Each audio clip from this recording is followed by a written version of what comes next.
बंगाल में टीएमसी की सरकार न केवल भारतीय जनता पार्टी विरोधी है, अपितु यह जनतंत्र विरोधी सरकार है।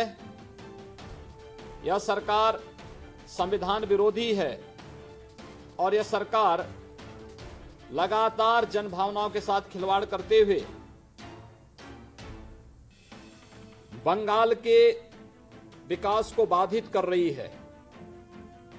हम सब आज इस निष्कर्ष पर पहुंचे हैं कि बंगाल के अंदर भारतीय जनता पार्टी के कार्यकर्ताओं का संघर्ष अवश्य रंग लाएगा, क्योंकि जिस तरीके से टीएमसी की सरकार ने सुश्री ममता बनर्जी के नेतृत्व में बंगाल की भावनाओं को दबाने का कार्य किया है, यह अत्यंत ही निंदनीय है।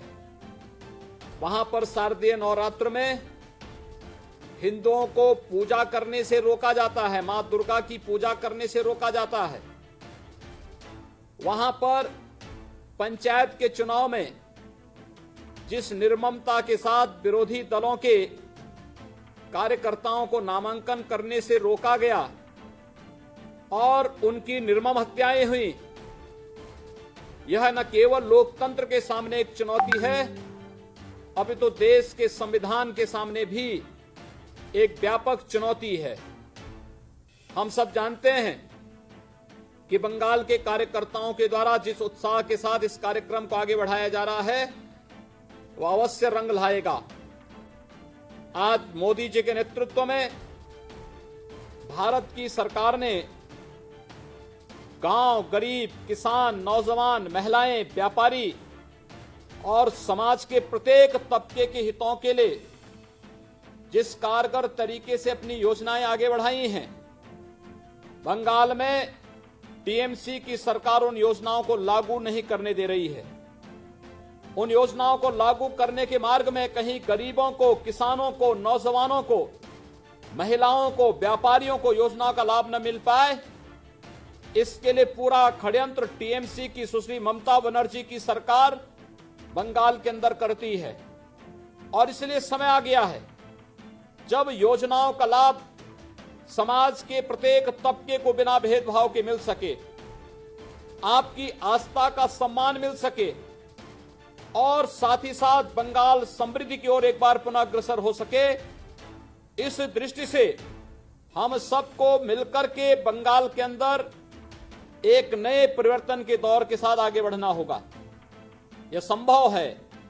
जिस भारी संख्या में मैंने अभी बंगाल से जो वीडियो मुझे प्राप्त हुए हैं, मैं उन्हें देखा हूं और मैं आपका अभिनंदन करता हूं।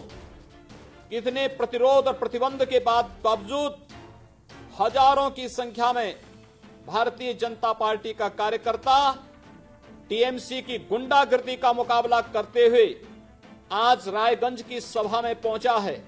मैं आप सबका हृदय से अभिनंदन करता हूं।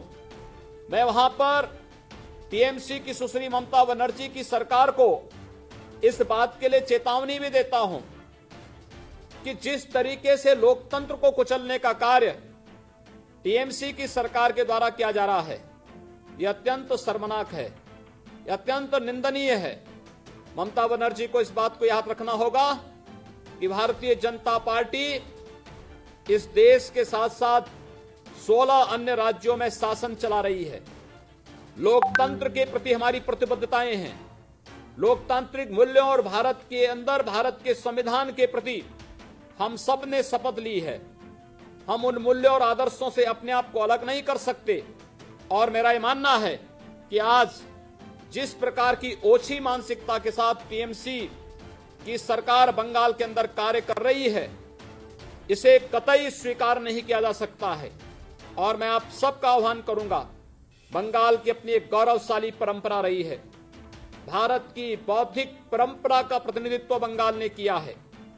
वह देश के अंदर क्रांतिकारी आंदोलनों का नेतृत्व भी बंगाल ने किया है।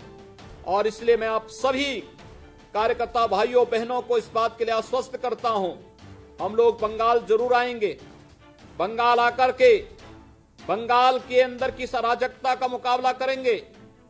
बंगाल की समृद्धि और बंगाल के प्रत्येक नागरिक की खुशहाली के लिए केंद्र की मोदी जी के नेतृत्व की सरकार ने जिस तरीके से अभी हाल ही में बजट के माध्यम से भी 12 करोड़ किसानों के लिए, 10 करोड़ मजदूरों के लिए, 3 करोड़ से अधिक मध्यम वर्गीय परिवारों के कल्याण के लिए, छोटे और मध्यम उद्यमी और व्यापारियों के कल्याण के लिए, महिलाओं के कल्याण के लिए जिस प्रकार की कल्याणकारी योजनाएं घोषित की हैं, बंगाल के अंदर भी इन योजनाओं का लाभ मिलना चाहिए। इस बात को ध्यान में रख करके आप सभी कार्यकर्ता जिस तन्मयता के साथ भारतीय जनता पार्टी की विचारधारा के साथ जुड़ करके कार्य कर रहे हैं, यह अभिनंदनीय है। बंगाल हमारे जनसंघ के प्रथम अध्यक्ष सरदेव डॉक्टर श्यामा प्रसाद मुखर्जी की जन्मभूमि है। बंगाल की धरती से उन्होंने सांस्कृतिक राष्ट्रवाद का जो अलख जगाया था, आज उसी का परिणाम है कि कश्मीर के अंदर परमिट व्यवस्था समाप्त हुई। लेकिन देश के अंदर लोकतंत्र के अलख जगाने वाला बंगाल आज टीएमसी की तानाशाही के अंदर जीने के लिए मजबूर है। इस अलोकतांत्रिक तानाशाही पूर्ण व्यवस्था को हमें ध्वस्त करना ही होगा, इसे समाप्त करना ही होगा। और इसके लिए मैं आप सबका आह्वान करूंगा कि हम सब मिलकर के आपके इस कार्यक्रम में, जनतंत्र बचाओ अभियान में हम सब आपके साथ में हैं। मैं आपको आश्वस्त करता हूं, बहुत शीघ्र बंगाल की धरती पर आकर के आपके आंदोलनों में शामिल होऊंगा। आप सबके इस कार्यक्रम के प्रति मेरी शुभकामनाएं। धन्यवाद। वंदे मातरम। जय श्री राम।